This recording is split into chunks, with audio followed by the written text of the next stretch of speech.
Je le dis avec toute ma conviction, l'avortement doit rester l'exception, l'ultime recours pour des situations sans issue.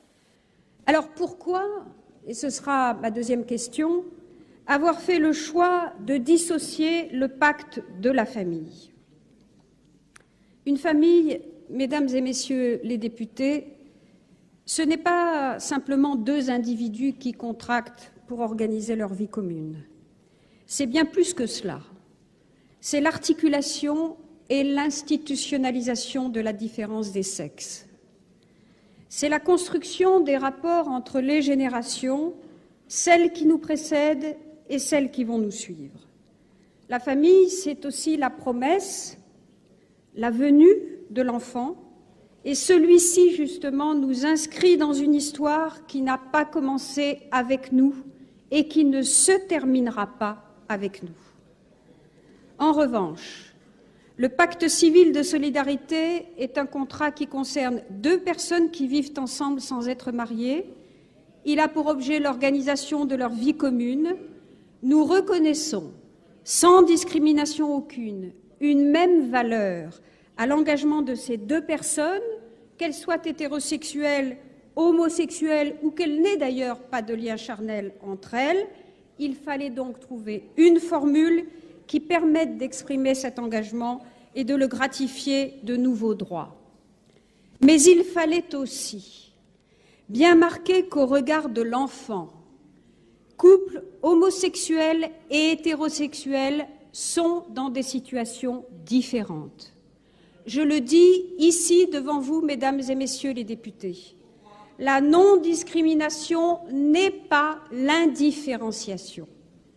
Le domaine dans lequel la différence entre hommes et femmes est fondatrice et constitutive de l'humanité, d'ailleurs de sa survie, c'est la filiation. Voilà pourquoi le PACS ne légifère pas sur l'enfant et la famille. Voilà pourquoi, en raison de choix faits en toute connaissance de cause, le PACS ne concerne que le couple et lui seul. Voilà la réalité du texte dont nous discutons aujourd'hui. Enfin, certains ajoutent encore une menace. Le pacte ne serait qu'une première étape vers le droit à la filiation pour les couples homosexuels. Ceux qui le prétendent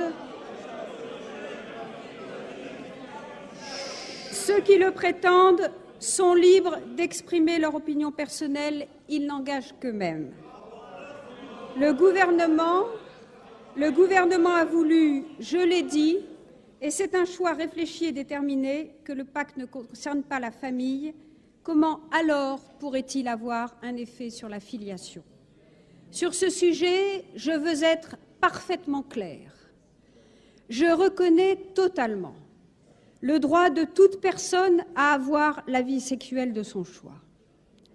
Mais je dis avec la plus grande fermeté que ce droit ne doit pas être confondu avec un hypothétique droit à l'enfant.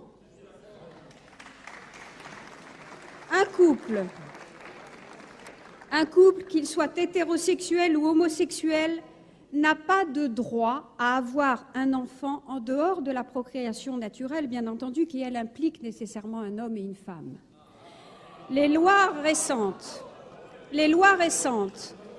sur la procréation médicalement assistée ont été l'occasion de tracer les limites du droit à l'enfant comme source de bonheur individualiste.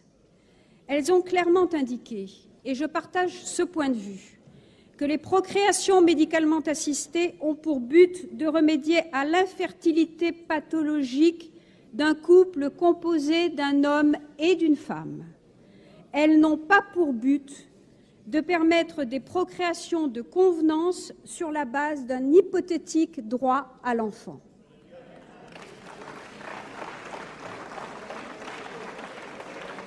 Je reconnais aussi totalement le fait que des homosexuels doivent continuer à s'occuper des enfants qu'ils ont eus avec un partenaire de sexe différent, même s'ils vivent ensuite avec un ou une compagne de même sexe.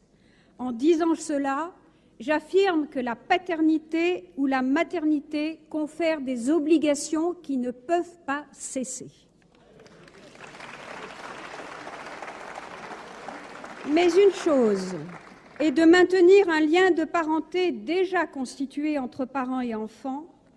Toute autre chose est de permettre, en vertu de la loi, l'établissement d'un lien ex nihilo entre un enfant et deux adultes homosexuels.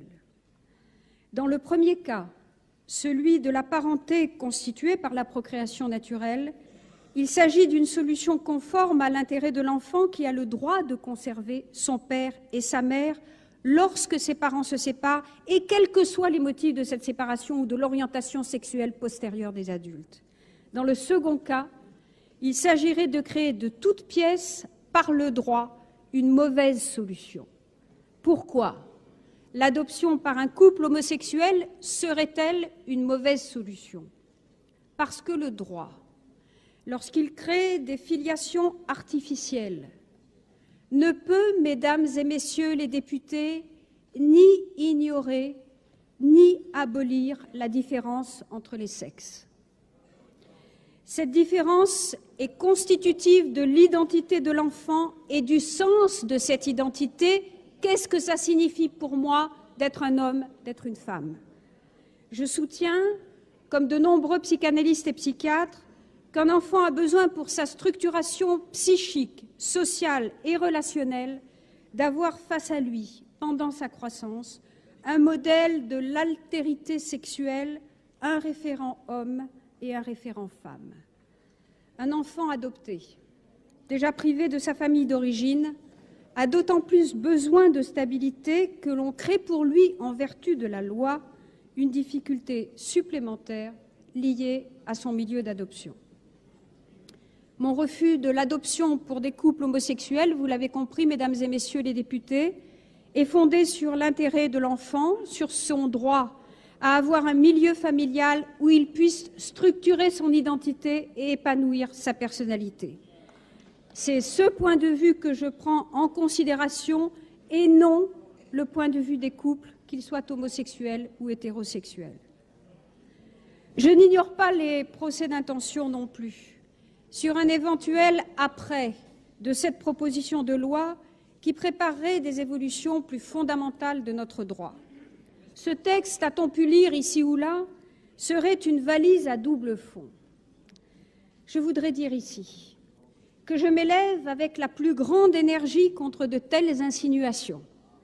Les mots, je crois, ont un sens. Ce vocabulaire de contrebande qui ferait croire que ce texte cacherait autre chose et que vos rapporteurs et le gouvernement exerceraient une fraude à la loi est inacceptable.